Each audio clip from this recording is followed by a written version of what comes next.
सरस्वती ज्ञान कोश में मैं प्रतिज्ञा त्यागी आप सबका हार्दिक स्वागत करती हूँ। बच्चों, आज हम महाकवि बाणभट्ट विरचित चंद्रापीड़ कथा पढ़ेंगे। चंद्रापीड़ कथा जो है ये महाकवि बाणभट्ट की बहुत ही श्रेष्ठतम रचना कथा है जिसका नाम है कादम्बरी। तो ये कादम्बरी का छोटा सा अंश है चंद्रापीड़ कथा। इसमें चंद्रमा के 3 जन्मों की कथाओं का वर्णन है। तो चंद्रापीड़ की जो नायिका है उसका नाम कादम्बरी है, जो कि इस पुस्तक की नायिका के नाम पर ही कादम्बरी पुस्तक का नाम रखा गया है और चंद्रापीड़ उसकी नायक है। तो आज हम चंद्रापीड़ कथा आरंभ करने से पहले देखते हैं कि कक्षा 11 में हम चंद्रापीड़ कथा का पूर्वार्ध यानी पहला आधा भाग पढ़ चुके हैं, जिसे दोहरा लेना आवश्यक है। तभी हमें अब कक्षा 12 की आगे की उत्तरार्ध जो कथा है वो समझ में आएगी। तो थोड़ा सा दोहराने से वो आपको सारी समझ में आ जाएगी।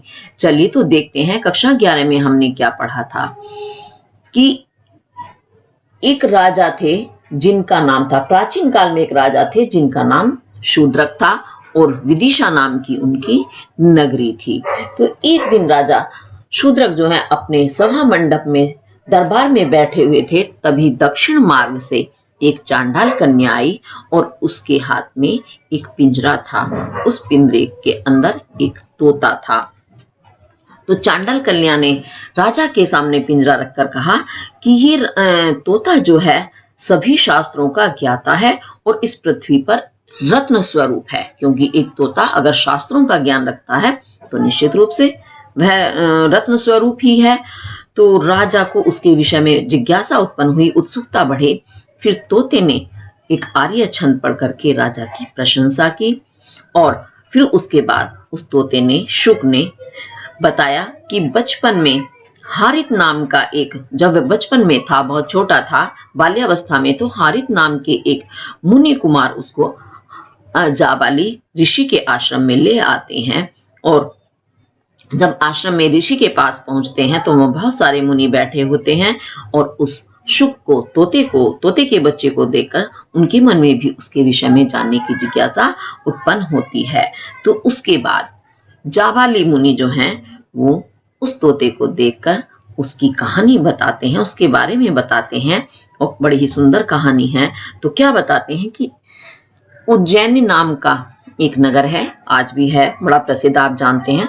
तो उस उज्जैनी नगरी में तारापीड़ नाम के एक राजा थे और शुकनास नाम का एक ब्राह्मण उनका ब्राह्मण मंत्री था वह। तो राजा तारापीड़ को भी और शुकनास को भी जब संतान नहीं हुई तो उन्होंने देवताओं की, ईश्वर की आराधना, पूजा अर्चन की।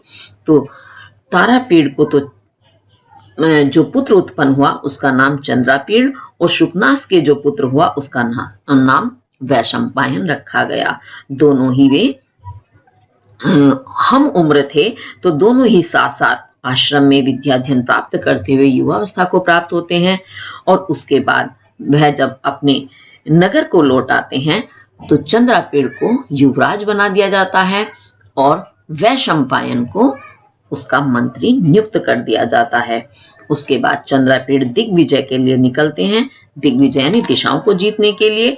और वहां पर वे दिग्विजय करते हुए किरातों का जो नगर है सुवर्णपुर, वहां पर सुवर्णपुर में पहुंच जाते हैं और वहीं पर वे एक दिन शिकार खेलते हुए एक किन्नर युगल का पीछा करते हुए अच्छोद नाम का एक सरोवर है, वहां पहुंच जाते हैं।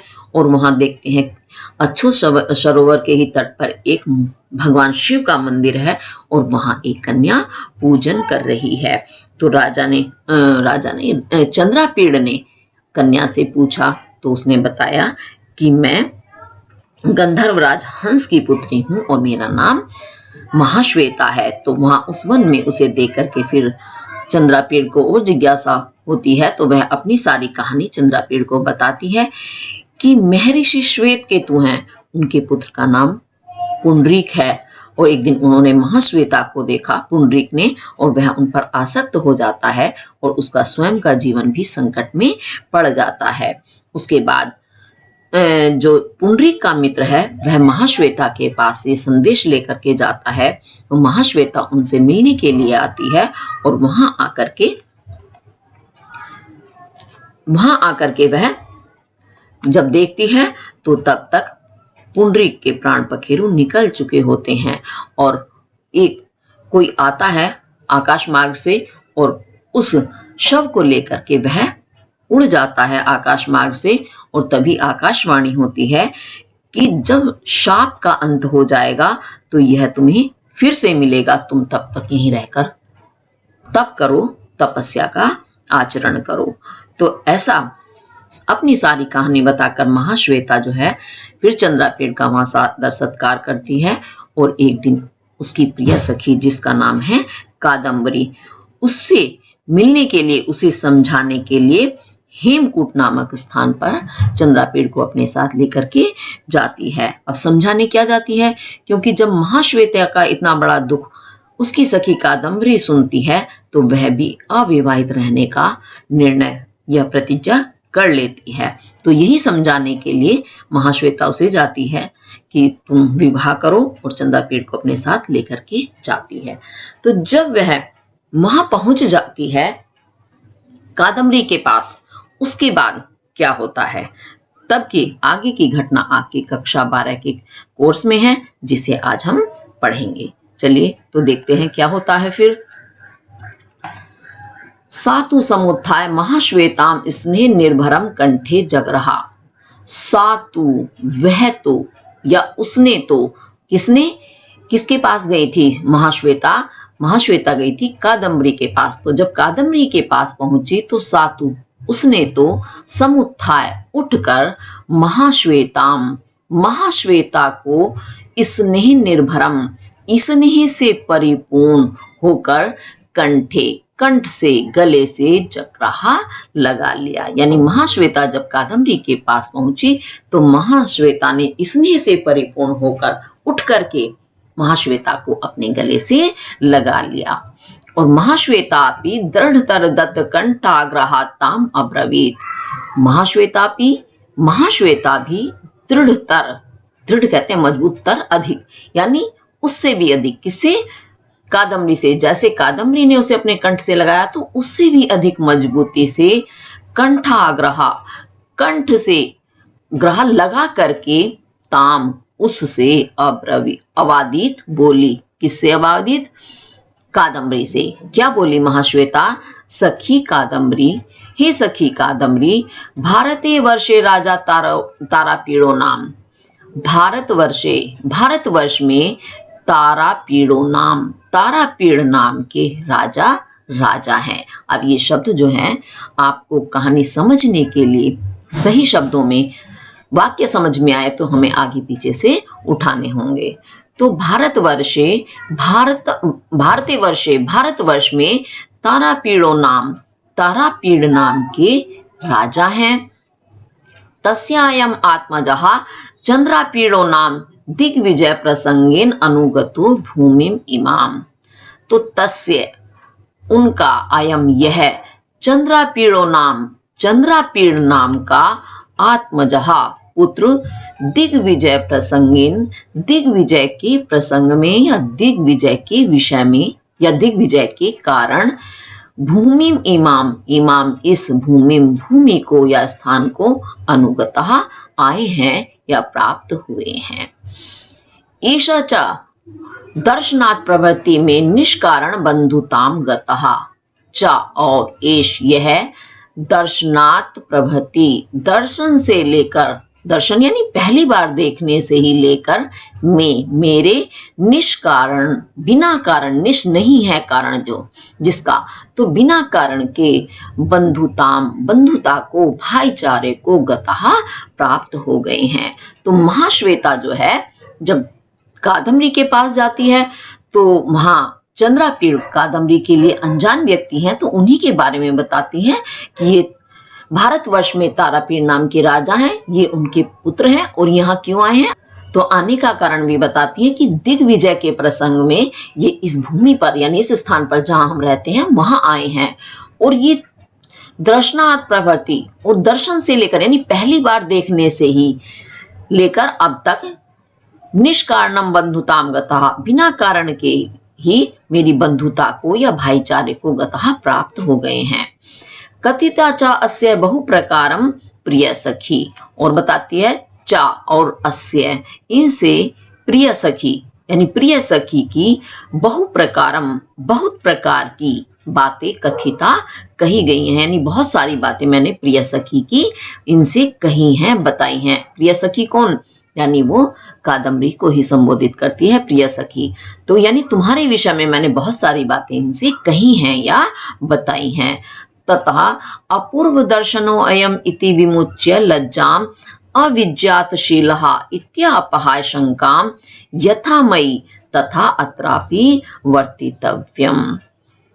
तत्तो अपूर्व दर्शनो अयम, अयम यह, पूर्व कहते हैं पहले और अपूर्व जो पहले ना हुआ हो, यानी प्रथम दर्शन या पहले बिना ना देखे हुए दर्शन देखे हुए, अयम यह, इति ऐसा, लज्जाम लज्जा को, विमुच्य छोड़ करके, और अविज्ञातशीलः विज्ञात कहते हैं जाना पहचाना, और नहीं है विज्ञात जाना पहचाना या ज्ञान जिसका, जिसका ज्ञान नहीं है, ऐसे शीलः स्वभाव वाला।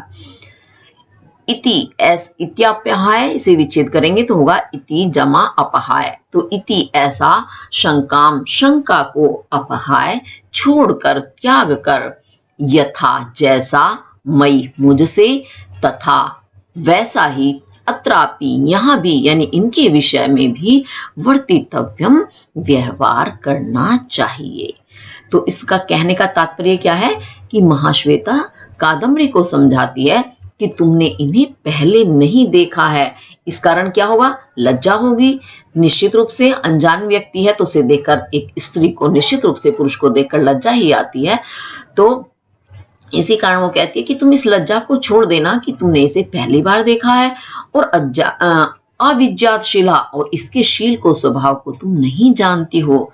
ये जो आपके मन में शंका है इसे छोड़ करके, यथामयी जैसा तुम मुझसे व्यवहार करती हो, तत्रा अत्रापि इनके विषय में भी, या अत्रापि यहाँ भी यानी इनके विषय में, चंद्रापीठ के विषय में भी, वर्तितव्यम वही व्यवहार करना, यानी जैसा व्यवहार निसंकोच मुझसे करती हो वैसा ही निसंकोच होकर के चंद्रापीठ से भी व्यवहार करना। ये अनजान नहीं है, अज्ञात नहीं है। इत्या विदेते तया चंद्रापीढ़ प्रणाम अकरोत्, इति ऐसा, अवेदिते निवेदन करने पर, तया उसके द्वारा, किसके द्वारा, महाश्वेता के द्वारा। तो इति ऐसा, अवेदिते निवेदन करने पर, तया उसके द्वारा, चंद्रापीढ़ चंद्रापीढ़ ने प्रणाम करो अकरोत् प्रणाम किया। तो यानी जब ऐसा निवेदन महाश्वेता ने कादम्बरी से किया तो निश्चित रूप से अब चंद्रापीढ़ को भी क्या करना है, प्रणाम करना है। किसको करना है, कादम्बरी को, यानी कादम्बरी को चंद्रापीढ़ ने प्रणाम किया। यही हमारी संस्कृति है कि देखिए, पुरुष प्रधान देश भले ही है लेकिन स्त्रियों का सम्मान हमारे देश में प्राचीन काल से ही होता रहा है। तो एक पुरुष होने पर भी चंद्रापीढ़ कादम्बरी को स्वयं प्रणाम करते हैं। तो उसके बाद ये आपको समझ आ गया होगा। आगे देखते हैं। कादम्बर्या अपि सविभ्रम कृत प्रणामा महाश्वेतया सह पर्यंके सह निशसाद। कादम्बर्या अपि, कादम्बरी भी सविभ्रम, सविभ्रम सा सहित विभ्रम घबराहट, हड़बड़ाहट से, कृत प्रणामा कृत करके, प्रणामा प्रणाम, महाश्वेतया सहा महाश्वेता के साथ, पर्यंके सहा साथ में ही, पर्यंके पलंग पर, निशसाद बैठ गई। यानी कादम्बरी ने भी क्या किया, जैसे ही चंद्रापीढ़ ने उसको प्रणाम किया तो वो भी थोड़ी हड़बड़ाहट सी हो जाती है अनजान पुरुष को देखकर, तो ऐसे भी उसने भी हड़बड़ाहट में, हड़बड़ी में प्रणाम किया। भाई प्रणाम का उत्तर तो प्रणाम प्रत्युत्तर देना ही है, प्रणाम। और महाश्वेता के साथ वह भी पलंग पर निशसाद बैठ गई। कौन, कादम्बरी। ससंभ्रमं परिजनो उपनीतायाम हेमपाद अंकितायाम पीठिकायाम चंद्रापीढ़ समुपाविशत। ससंभ्रमम शीघ्रता पूर्वक परिजन, परिजन कहते हैं सेविका, सेवक या सेविकाएं, तो यहाँ सेविकाएं हैं क्योंकि वो कन्याएं हैं कादम्बरी और महाश्वेता, तो उनके लिए जो सेवक सेविकाएं होंगे तो निश्चित रूप से वो सेविकाएं ही हैं। तो ससंभ्रमम, शीघ्रता से, परिजनों सेविकाओं के द्वारा उपनीतायाम लाई हुई हेमपाद, हेम कहते हैं सोने के, पाद पैरों वाली, अंकितायाम बनी हुई, पीठिकायाम पीठिका पर, चंद्रापीड़ा चंद्रापीड़ समुपाविशत बैठ गए। यानी शीघ्र ही सेविका जो है चंद्रापीड़ के बैठने के लिए सोने के पैरों वाली बनी हुई पीठिका को ले आई और उस पर चंद्रापीड़ बैठ गए। परिजनों उपनीतेन सलिलेन कादम्बरी स्वयं उत्थाय महाश्वेतायाः चरणौ प्रक्षाल्य उत्तरीयांशुकेन अपमृज्य पुनः पर्यंकम आरूढ़ो। और परिजन सेविका के उपनीतेन लाई हुई, सेविका के द्वारा लाए हुए सलिलेन जल से कादम्बरी स्वयं उत्थाय, कादम्बरी अपने आप उत्थाय उठकर महाश्वेतायाः महाश्वेता के चरणों को, द्विवचन है यानी दोनों चरणों को, प्रक्षालित करके धो करके उत्तरीयांशुकेन, और अपने उत्तरीय कहते हैं दुपट्टे के अंशुकेन वस्त्र से यानी अपनी आंचल से, अपमृज्य पोंछकर, पुनः फिर से, पर्यंकम पर्यंक पर पलंग पर, आरूढ़ चढ़ गई या बैठ गई। चंद्रापीड़स्यापि कादम्बर्याः सखी मदलेखा प्रक्षालितवती चरणौ, और चंद्रापीड़स्यापि चंद्रापीड़ के भी चरणों को कादम्बर्याः सखी, कादम्बरी की सखी, मदलेखा ने प्रक्षालितवती धोया। यानी महाश्वेता के दोनों चरणों को कादम्बरी ने स्वयं धोया और धो करके फिर अपने आंचल से पूंछ करके फिर से वो पलंग पर बैठ गई। और किससे धोया? जो सेविकाएं जल लाई थी उस जल से कादम्बरी ने महाश्वेता के चरण धोए। तो ये हमारे यहाँ पहले से ही परंपरा है, यदि कोई अतिथि आता है तो उसके पैरों को धो करके पोंछ करके उसका स्वागत किया जाता है। और चंद्रापीड़ के चरणों को धोया कादम्बरी की सखी मदलेखा ने।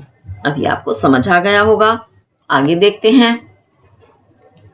अथ महाश्वेता कादम्बरीम अनामयम पैप्रच्छ, अथ उसके पश्चात, किसके पश्चात?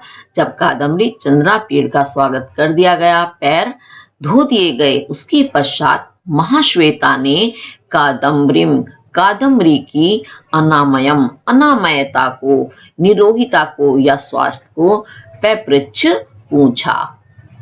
सातु सखी प्रेमणा गृह निवासेन कृत अपराधे लज्जमाना कृच्छाद्रिव कुशलम आचक्षसे। सातु और उसने यानी कादम्बरी ने महाश्वेता के पूछने पर, उसके स्वास्थ्य के विषय में पूछने पर, सखी प्रेमणा सखी के प्रेम से, गृह निवासेन गृह घर में, निवासेन रहने से, कृत अपराधेव कृत किए हुए अपराधेव अपराध के समान, लज्जमाना लज्जित होते हुए, कृच्छाद यानी कष्ट पूर्वक, मानो बड़े कष्ट से, कठिनाई से, कुशलम कुशलता को आचक्ष से कहा। तो हुआ क्या? क्योंकि महाश्वेता तो कपिंजल के शाप का अंत होने तक वन में रहकर तप कर रही है और इसी कारण कादम्बरी अपनी प्रिय सखी से इतना स्नेह करती है, तो उसने भी विवाह ना करने की तो प्रतिज्ञा कर ली है, लेकिन वह वन में नहीं रह रही है। इस कारण उसे बड़ी शर्मिंदगी महसूस होती है, लज्जा का अनुभव होता है। तो कुशलता पूछने पर बड़े कष्ट से वह अपनी कुशलता बता पाती है। ये होती है मित्रता, यानी एक मित्र कष्ट में है, दूसरा मित्र आराम से रहे, तो ये सहन नहीं होता सच्चे मित्रों को। अब आगे देखते हैं। मूर्तात् अवगमे च महाश्वेता ताम्बूलदानो उद्यताम ताम अभाषत चा, और मुहूर्त, मुहूर्त कहते हैं एक पल, एक क्षण के अपगमे व्यतीत हो जाने पर, यानी कुशलता बता देने के एक पल के पश्चात महाश्वेता, महाश्वेता ने तांबुल दान, तांबुल कहते हैं पान को दान देने के लिए उद्यताम, उद्यत हुई, तैयार हुई या पान देने के लिए तत्पर, ताम उससे, उससे यानी कादम्बरी से अभाषत कहा। तो ये हमारे यहाँ प्राचीन काल में स्वागत की परंपरा रही है कि पहले चरणों का प्रक्षालन करना, उसके बाद जलपान देना और तांबुल यानी पान को दिया जाना अतिथि सत्कार के अंतर्गत आता है। तो पहले अतिथि का सत्कार पान दे करके यानी उन्हें पान खिला करके किया जाता था। तो जब महाश्वेता को पान देने के लिए तत्पर है कादम्बरी, तो महाश्वेता क्या कहती है, सखी कादम्बरी सर्वाभिरस्माभिः अयम अभिनवागतः चंद्रापीडः आराध्यः। सखी कादम्बरी, हे सखी कादम्बरी, सर्वाभिः सभी, अस्माभिः हमारे द्वारा, यानी हम सभी के द्वारा, अयम यह, अभिनवागतः, अभिनव कहते हैं बिल्कुल नवीन, नए नए, आगतः आए हुए यानी नव आगंतुक, नए आने वाले, चंद्रापीडः चंद्रापीड, आराधनीयः आराधना करने योग्य हैं, पूजनीय हैं, तद तस्मै, तद अस्मै तावत दीयताम इति, तद तो अस्मै इनके लिए, तावत दीयताम दो यानी इनके लिए तुम ये पान दो, इति ऐसा, ऐसा वो आग्रह करती है महाश्वेता, किससे, कादम्बरी से।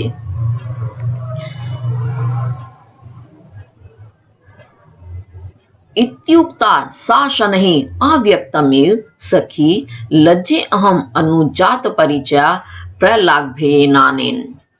तो इत्युक्ता, इति ऐसा, उक्ता कहने पर, किसके कहने पर, महाश्वेता के ऐसा कहने पर, सा वह कौन, कादम्बरी, शनैः धीरे से, अव्यक्तमेव व्यक्त यानी जो स्पष्ट हो सुनाई दे, और अव्यक्त जो स्पष्ट सुनाई नहीं दे रहा यानी बड़ी ही धीरे से अव्यक्त शब्दों में, सखी लज्जे अहम, अहम मैं लज्जे, लज्जा का अनुभव कर रही हूं या मैं लज्जित हूं, अनुजात, अनुजात नहीं है, जिसका परिचय, परिचय यानी बिना परिचय के कारण, प्रागलभ्येन अनेन, अनेन इस प्रागलभ्येन, प्रालभ्य से, ढीठता से, क्योंकि कोई अनजान व्यक्ति हो और उसके सामने हम तुरंत बातचीत करने लगे, उन्हें सामान देने लेने लगे, तो ये ढिढाई होती है।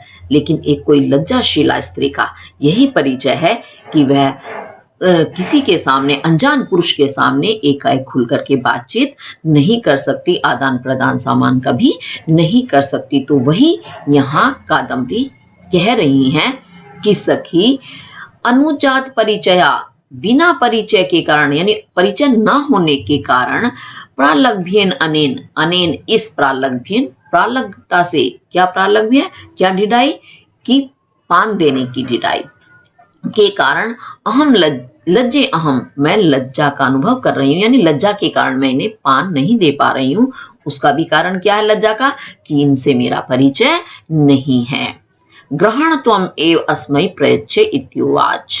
तो ग्रहण करो यानी लो, त्वम एव तुम ही, अस्मै इनके लिए, प्रयच्छ प्रदान करो यानी तुम मुझसे ले लो, ग्रहण कर लो और लेकर के मुझसे इन्हें प्रदान कर दो।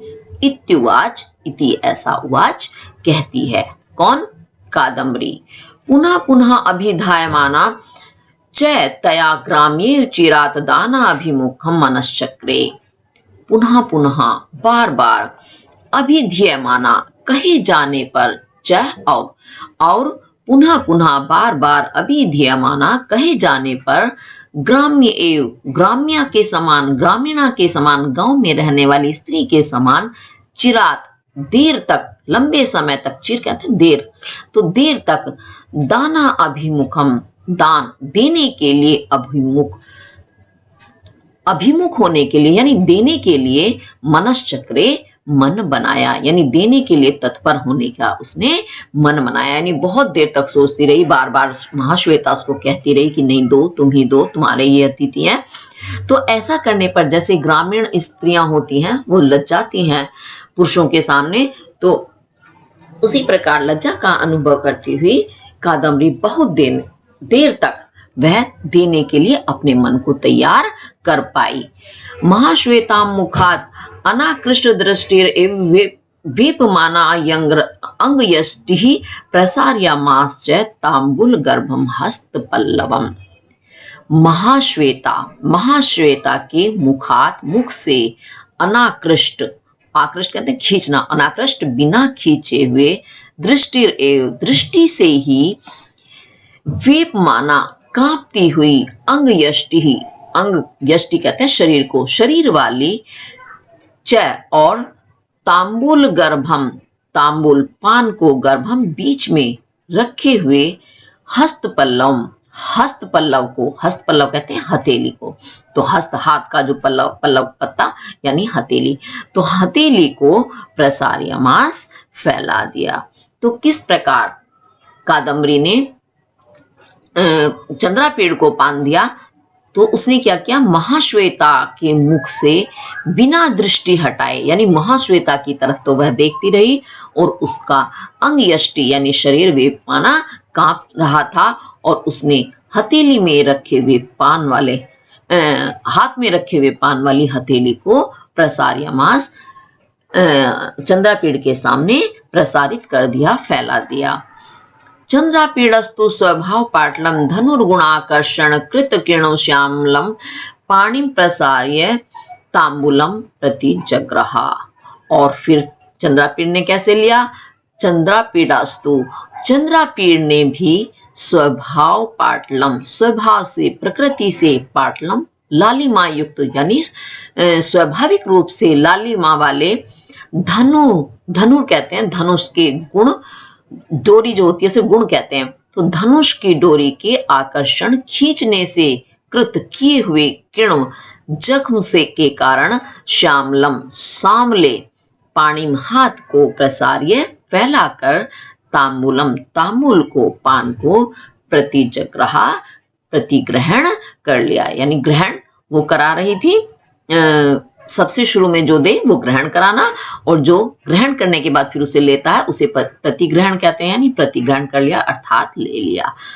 तो इसमें क्या बताया कि चंद्रापीड़ का हाथ जो है वैसे तो स्वाभाविक रूप से लालिमा युक्त हाथ है, लेकिन वो धनुष चलाते हैं, तो धनुष की डोरी को खींचने के कारण क्या होता है, उनके हाथ में जख्म हो जाते हैं, और जख्म होने के कारण क्या होता है, वो स्थान काला पड़ जाता है जहां पर जख्म होता है।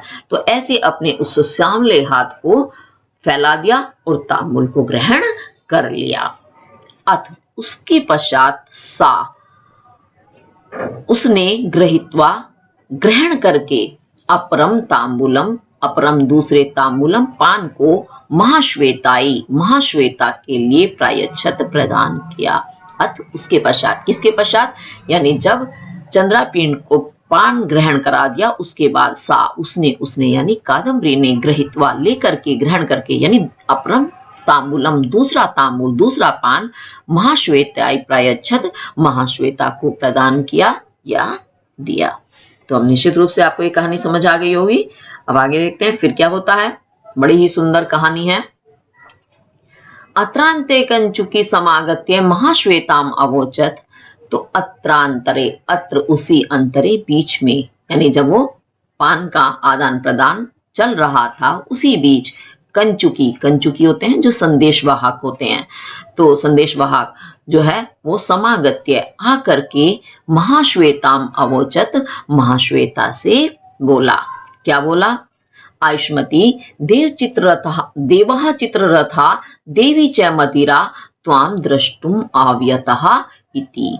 तो क्या कहा कंचुकी ने आकर महाश्वेता से, आयुष्मती, आयुष्मती यानी जिसकी आयु लंबी हो, दीर्घ आयु हो, ये एक आशीर्वाद रूप में है। तो आयुष्मती देवहा चित्ररथा, देव चित्ररथ जो राजा हैं, गंधर्व राज हैं, देवी च मदिरा और देवी मदिरा त्वाम तुम्हें दृष्टुम देखने के लिए आवयतः बुला रहे हैं, ऐसा कंचुकी ने महाश्वेता से कहा।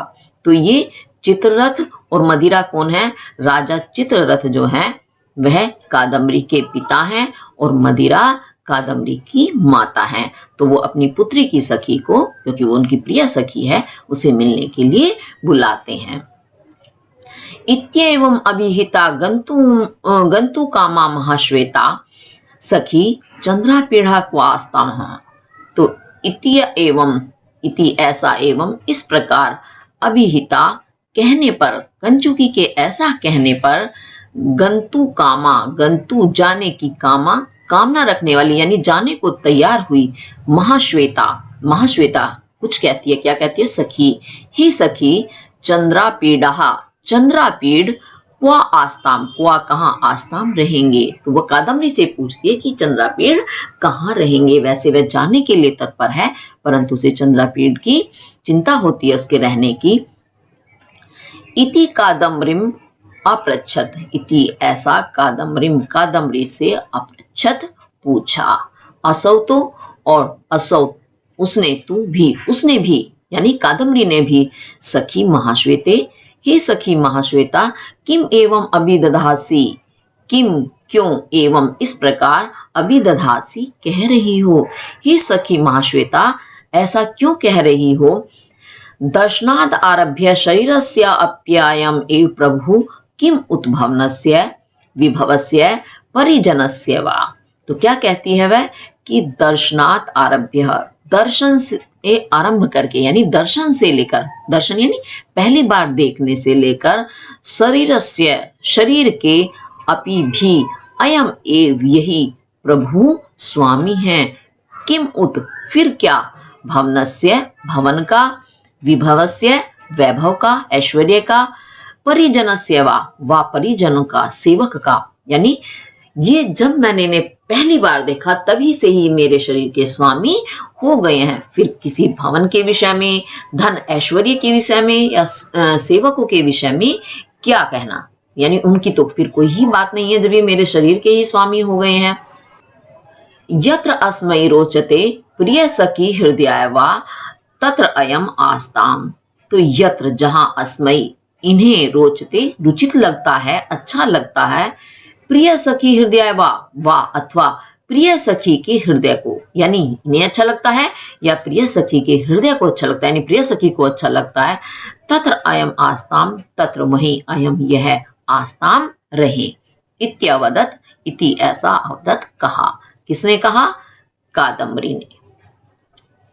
तत्श्रुत्वा महाश्वेता तत् अत्रैव त्वत्प्रसादात् समीपवर्तिनी प्रमदवने क्रीड़ा पर्वतक मणिवेश्मनि आस्ताम इत्याभिधाय गंधर्वराजम द्रष्टुम ययौ।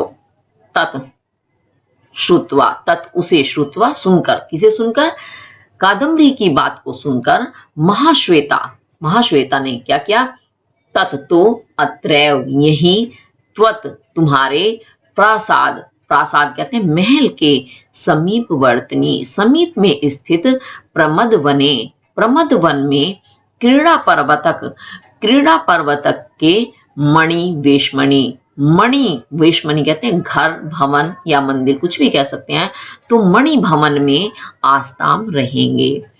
इत्यभिधाय ऐसा कहकर, गंधर्वराजम, गंधर्वराज को दृष्टुम देखने के लिए ययो चली गई। तो महाश्वेता जो है कादम्बरी की बात सुनकर क्या निर्णय देती है कि तो ये यही तुम्हारे महल के समीप में जो स्थित है प्रमद वन, एक वन का नाम है जिसका नाम है प्रमद, तो प्रमद वन में क्रीड़ा पर्वतक है जहां पर मणि भवन बना हुआ, मणियों का बना हुआ एक भवन है, ये चंद्रापीढ़ वहीं रहेंगे। ऐसा कहकर गंधर्वराज को देखने चली जाती है। चंद्रापीढ़ो अपि तय्येव सह निर्गत्य केयूरकेण उपदिश्यमान मार्गः मणिमंदिरम अगात। चंद्रापीढ़ो अपि, चंद्रापीढ़ भी, तय्येव सह, तय्येव उसके ही, सह साथ, उसके साथ यानी महाश्वेता के ही साथ, निर्गत्य निकलकर, कहां से, कादम्बरी के भवन से निकलकर, केयूरकेण, केयूरक के द्वारा, उपदिश्यमान दिखाए जाते हुए, मार्गः मार्ग से, मणि मंदिरम मणि मंदिर में या मणि भवन में अगात आ गया। यानी जैसे ही महाश्वेता निकली उसी के साथ साथ चंद्रापीढ़ भी वहां से निकलकर केयूरक जो सेवक है, पहले भी इसका वर्णन आया है, आप इसे जानते होंगे। तो उसने उनको मार्ग बताया, क्योंकि चंद्रापीड़ अनजान व्यक्ति हैं तो उन्हें रास्ते का तो पता नहीं है, कहाँ जाना है कैसे जाना है।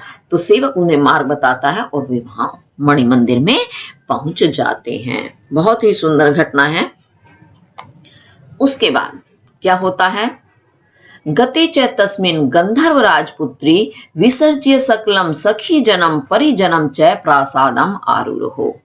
गते च और गति चले जाने पर, तस्मिन उसके, किसके, चंद्रापीड़ के, तो उसके चले जाने पर गंधर्व राजपुत्री, गंधर्व राजा की जो पुत्री कादम्बरी है, विसर्ज्य छोड़कर, सकलम सखी जनम, सकलम संपूर्ण सारी, सखी जनम सखियों को, चा और परिजनम सेविकाओं को, प्रासादम प्रासाद में महल में, आरूढ़ चढ़ गई यानी अपने महल में चली गई। तो क्या हुआ, उसके जाने के बाद भी कादम्बरी भी अपनी सारी सखियों को, अपनी समस्त सेविकाओं को छोड़कर अपने महल में चली गई। चढ़ गई, चढ़ जाना यानी महल ऊंचे होते हैं ऊपर, तो इसलिए चले जाने को ही चढ़ना कहा गया है।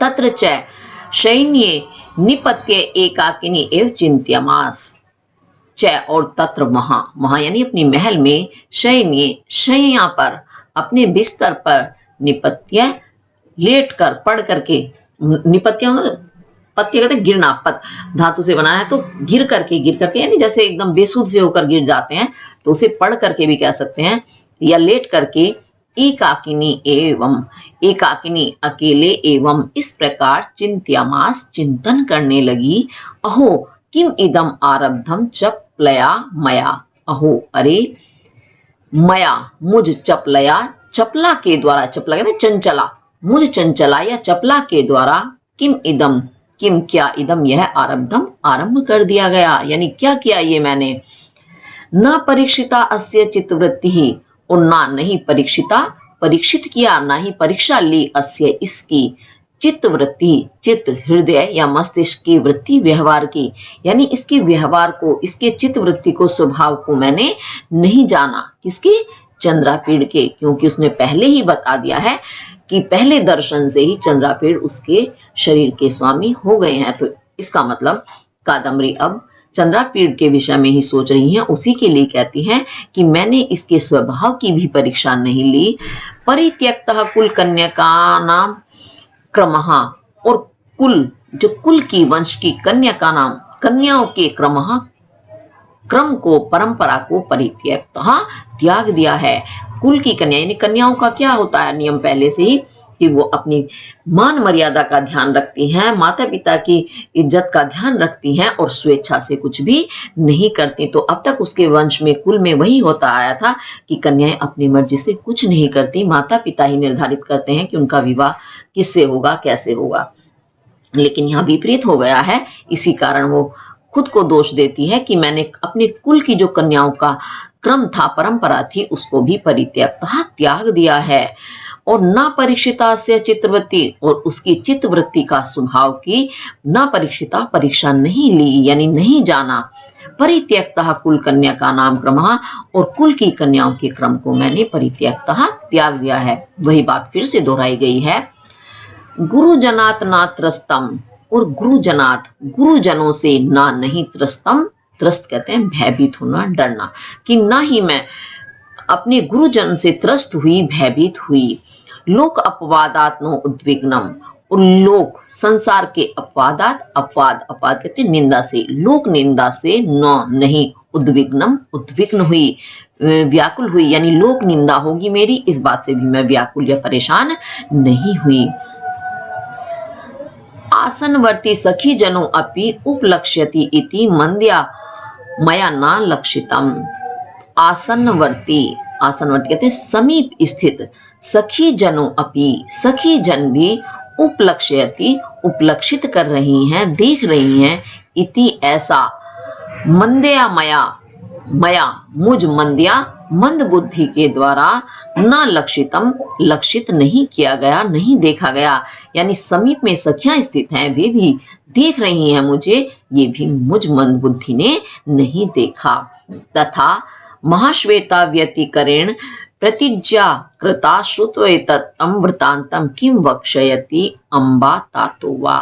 तथा और महाश्वेता के व्यतिकरण विषय में की गई प्रतिज्ञा कृता की गई प्रतिज्ञा के को श्रुत्वा सुनकर एतम वृतांतम और इस वृत्तांत को किम वक्ष्यति किम क्या वक्ष्यति कहेंगी अम्बा माता वा अथवा तातो पिता। इस पंक्ति को एक बार फिर से देखेंगे। तथा महाश्वेता व्यतिकरेण महाश्वेता के विषय से संबंधित प्रतिज्ञा यानी शपथ कृता की गई है। एतम वृतांतम और एतम इस वृतांतम वृतांत को घटना को श्रुत्वा सुन करके अम्बा माता वा अथवा तातो पिता किम वक्ष्यति क्या कहेंगे। तो क्या कहती है कादम्बरी का कहने का तात्पर्य है कि मैंने महाश्वेता के विषय में ये प्रतिज्ञा की थी कि मैं जो है विवाह नहीं करूंगी महाश्वेता के दुख को देखकर। तो अब इस घटना को सुनकर जो आज हुई है इसे सुनकर मेरे पिता या माता क्या कहेंगे कि वैसे तो इसने प्रतिज्ञा की है और वैसे खुद ही अब अपना हृदय हार चुकी है। तो किम करोमि क्या करूं। केन उपायन स्खलितम इदम प्रयच्छाद्यामि। तो केन उपायन किस उपाय से किस तरीके से इस स्खलन यानी जो गलती हुई है फिसलन हुई है इदम इसे प्रच्छाद्यामि ढकूं किस प्रकार अपनी इस गलती को मैं ढकूं छिपाऊं। पूर्वकृता पुण्य संचयन एवं आनीतो मम विप्रलब्धः चंद्रापीडः इति संचित्य गुर्वीम लज्जाम उवहा। पूर्व पहले कृत किए गए हुए पुण्य यानी अच्छे कर्म और अपुण्य जो अच्छे कर्म ना हुए यानी बुरे कर्मों के संचय से इकट्ठा होने से एव ही अयम यह आनी तो लाया गया है मम मेरे लिए कौन विप्रलंब कहा। विप्रलंब कहते हैं वंचक ठगने वाला। चंद्रापीड यानी ये मेरे पूर्व जन्म के ही बुरे कर्म थे जिनके इकट्ठा होने से यानी उनके इकट्ठे पुंज से रूप से ही ये मुझे ठगने वाला चंद्रापीड मेरे सामने आनी तो आया है या लाया गया है। यानी मैंने पूर्व जन्म में कोई बुरे कर्म किए होंगे जिनका इकट्ठा रूप आज इकट्ठा होकर इस चंद्रापीड कैसा जो ठग है जिसने मुझे ठग लिया है मेरे हृदय को जीत लिया है तो ये वंचक मेरे सामने आया है। इति ऐसा संचित्य चिंतन करते हुए सहित चिंता के साथ गुर्वी कहते हैं बहुत ही अधिक लज्जा को वह प्राप्त किया यानी बहुत ही ज्यादा वह लज्जित होती है इस बात को सोच करके। निश्चित रूप से समझ आ गया होगा। अगर आपको किसी वजह से कोई भी चीज समझ नहीं आती है तो आप कमेंट करके पूछ सकते हैं। वैसे बड़ी ही सुंदर कहानी है, आपको बड़ी सरलता से समझ आ जाएगी, आसान है। अब उसके बाद आगे क्या होता है। चंद्रापीडो अपि प्रविश्य मणिग्रहम शिलातलस्तीर्ण्याम उभयतः उपरि निवेशित बहु उपधायानाम कुथायाम निपत्य केयूरकेण उत्संगे ग्रहित चरण युगलः दोलायमाने चेतसा चिंताम विवेश। अब देखिए उधर तो कादम्बरी चिंतित हो रही है कि उसने ये क्या अनर्थ किया, उधर लेकिन हृदय दोनों का ही आंदोलित है। कादम्बरी के हृदय में चंद्रापीड के लिए स्नेह उत्पन्न हुआ तो चंद्रापीड का हृदय भी कादम्बरी के लिए आंदोलित हो रहा है, दोलायमान हो रहा है। तो उनके मस्तिष्क में भी वही चल रहा है। तो चंद्रापीड भी मणिग्रह में प्रवेश करके शिलातल पर स्तीर्णायाम बिछे हुए उभयतः दोनों ओर ऊपर निवेशित रखे हुए बहुत सारे उपधान कहते हैं तकियों वाले उठा कालीन पर निपत्य पढ़कर उसी तरह कादम्बरी की तरह बेसुध लेट करके केयूरक के द्वारा उत्संगे गोद में ग्रहण किए हुए या रखे हुए चरण युगलों वाला, चरण का युगल कहते हैं जोड़ा यानी दोनों पैरों वाला, दोलायमान होते हुए चंचल होते हुए चेतसा हृदय से चिंताम विवेश, चिंता को विवेश प्राप्त हो गया, यानी उसके मन में भी दोलायमान हो रहा था, उसका मन भी, उसके हृदय में भी चिंता हो रही थी। किम तावत अस्याः कादम्बर्याः सह भुवा एते विलासाः, तो क्या चिंता थी? किम तावत, तो क्या, अस्याः कादम्बर्याः, इस कादम्बरी की, साभुहा स्वाभाविक, एते ये विलासा, विलास हैं, चेष्टाएं हैं, तो क्या ये कादम्बरी की साभुवा स्वाभाविक, एते ये विलासा चेष्टाएं हैं। कौन सी चेष्टाएं? यानी उसके जो क्रियाकलाप हैं जो चंद्रापीड़ को देख करके हो रहे हैं, तो उसके मन में विचार उत्पन्न होता है कि क्या ये स्वाभाविक है, स्वाभाविक यानी सही में है। अहोस्वित अथवा अनारक्षित प्रसन्नेन मकर केतुना मई नियुक्तः, अहोस्वित यानी अथवा या अनाराधित, अन नहीं है, आराधित, आराधना की गई, जिसकी पूजा की गई, ऐसे यानी बिना आराधना के ही प्रसन्नेन, प्रसन्न हुए,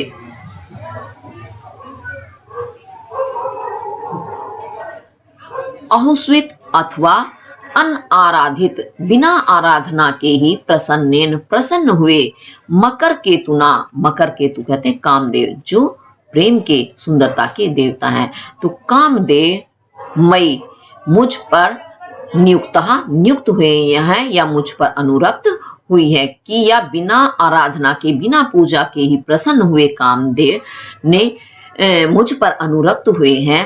येन माम सरागेण चक्षुषा त्रियग विलोकयति आलोकिता च लज्जया आत्मनम आवृणोति इति, येन जिससे, माम मुझे, सरागेण, सा सहित, राग कहते हैं प्रेम, प्रेम के साथ या प्रेम भरे हुए, चक्षुषा, चक्षुओं से, नेत्रों से, त्रियग, तिरछा, विलोक्यति देखती है, आलोकिता च और आलोकिता देखे जाने पर, यानी मेरे देखे जाने पर, लज्जया, लज्जा से, आत्मनम अपने को, आवृणोति ढक लेती है, इति ऐसा।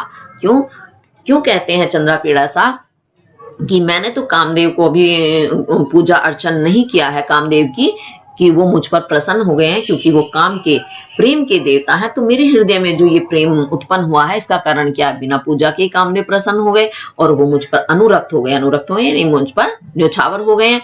इसी कारण ही कादम्बरी बड़े प्रेम भरे नेत्रों से, तिरछी दृष्टि से मुझे देखती है, और जब मैं उसे देखता हूं तो लज्जा के कारण, शर्म के कारण वो अपने आप को मुझसे छिपा लेती है। भूयश्च अचिंत्यत किम अनेन वृद्धेव मनसा खेदितेन, फिर भूयश्च, च और भूयः, पुनः अचिंत्यत, चिंतन करते हैं चंद्रापीड़ कि किम अनेन, अनेन इस, वृथेव बेकार के, मनसा मन से, खेदितेन खेद करने से, दुख करने से, किम क्या, यानी अनेन इस, वृथेव बेकार के, मनसा खेदितेन मन के दुख, मन में दुख करने से या मन में खेद करने से, किम क्या, क्या फायदा, अर्थात कोई भी फायदा नहीं है कि मैं अपने मन में ये दुख करूं कि ऐसा हुआ या वैसा हुआ।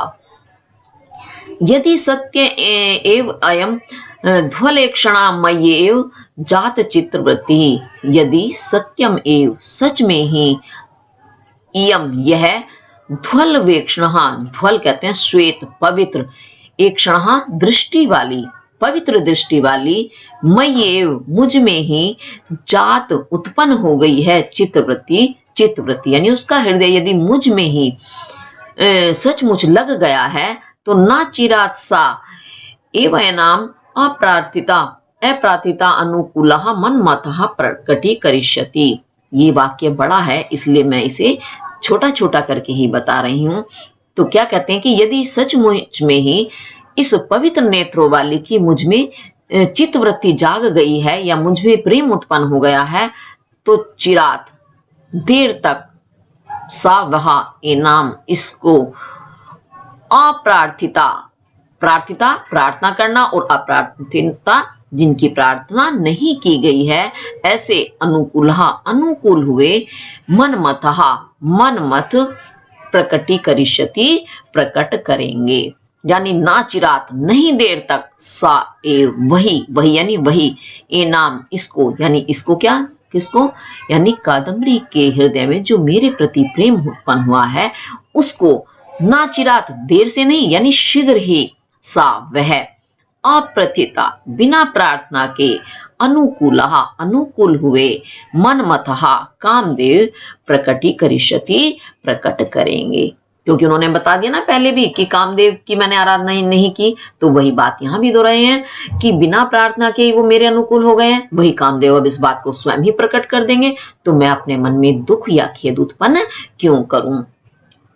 सा एव अस्य संशय छेत्ता भविष्यति, सा एव, सा वह, एव ही, वही, वही कौन, यानी कामदेव ही, अस्य संशय, इस संशय के यानी इस शंका के, छेत्ता, छेत्ता कहते काटने वाले, भविष्यति होंगे, यानी वही कामदेव ही मेरे संशय को भी काटेंगे, दूर करेंगे।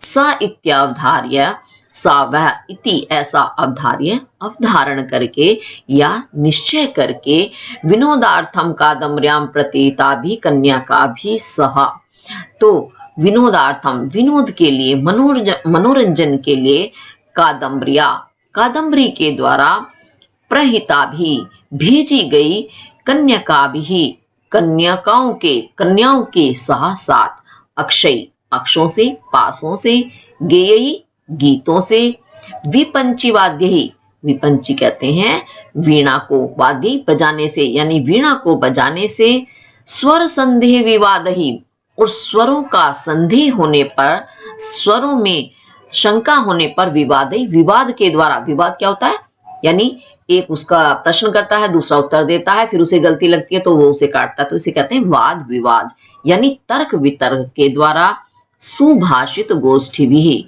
सु कहते हैं सुंदर, भाषित वचन, जो सुंदर वचन होते हैं यानी सुंदर वाक्यों की गोष्ठी भी, गोष्ठियों से, सभाओं से, अन्यश्च और दूसरे, सरल सरस आलापही, सरस मीठे, आलापही, आलाप कहते हैं बातचीत, मीठी मीठी बातों से, क्रीड़न आशा चक्रे, खेल में आशा चक्रे व्यस्त रहा, यानी खेलता रहा। तो जब उन्होंने, चंद्रपीड़ ने अपने मन में निश्चय कर लिया कि कामदेव अपने आप सारी बात स्पष्ट कर देंगे, तो ऐसा मन में निश्चय करके फिर कादम्बरी ने चंद्रपीड़ के मनोरंजन के लिए कन्याएं भेजी थी, तो उन कन्याओं के साथ वह अक्ष के खेल यानी जुआ जिसे कहते हैं, पासे का खेल, कुछ गाने में, कुछ वीणा बजाने में, कहीं स्वरों का संदेह होने पर तर्क वितर्क करने में, कहीं सुंदर सुंदर वचनों की सभा में, और अन्य मीठी मीठी बातों में खेल करके वह अपना समय व्यतीत करने लगा या खेलता रहा। इस प्रकार उसने आराधना, तो इस प्रकार वह खेल करके अपना समय व्यतीत करता रहा या खेल में व्यस्त हो गया। तो इसी के साथ आज हम इतना ही पढ़ेंगे, बहुत सारा हो जाएगा, फिर आपको दिक्कत होगी पढ़ने में, तो इसे अच्छे से समझें और पढ़ें। इसी के साथ यदि आपको वीडियो अच्छी लगती है तो लाइक, शेयर और सब्सक्राइब जरूर करें। धन्यवाद।